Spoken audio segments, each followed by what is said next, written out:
presented by Videshi Lal entertainment. Music director Tuntun बाबू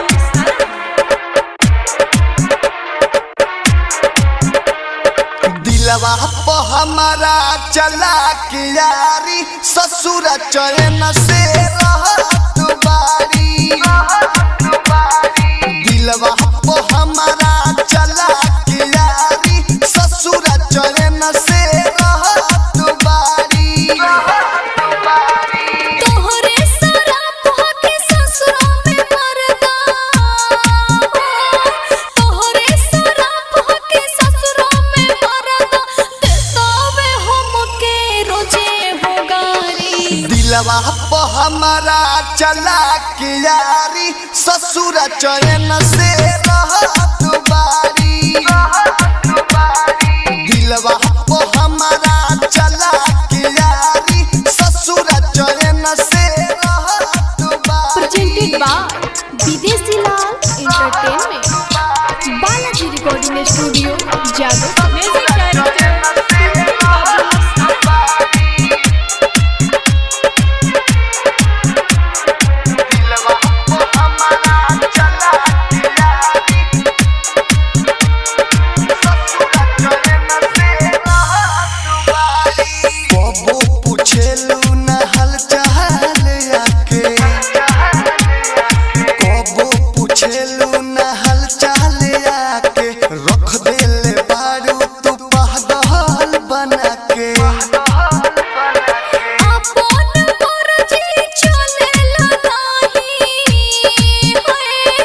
अपन मर्जी चलेला नाही, ए होई औरौ दोसर दुआरी।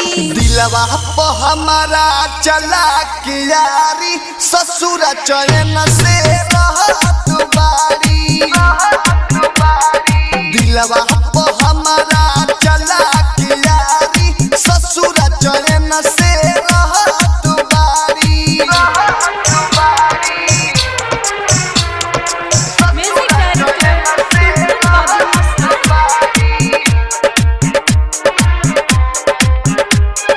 दिलवा पे हमारा चला के यारी ससुर चैन से रहत बारी। नीक नहीं लागो त गौआ शहर हो, नीक नहीं लागो त गौआ शहर हो, मन करे खाली ही हम हूँ जहर हो। दुर्गे से दर्द में देसी लाल यादो, दुर्गे से दर्द में देसी लाल यादो, हमरा पर पहरा लगल बा भारी। दिलवा पे हमारा चला के यारी ससुर चैन से रहत बारी। दिलवा पे हमारा चला के यारी ससुर चैन से रहत बारी। तोहरे शराब के ससुरा में मरदा, तोहरे शराब के ससुरा में मरदा, देतावे हमके रोजे हो गारी। दिलवा पे हमारा चला के यारी ससुर चैन से रहत बारी। Balaji recording studio presented by Videshi Lal entertainment.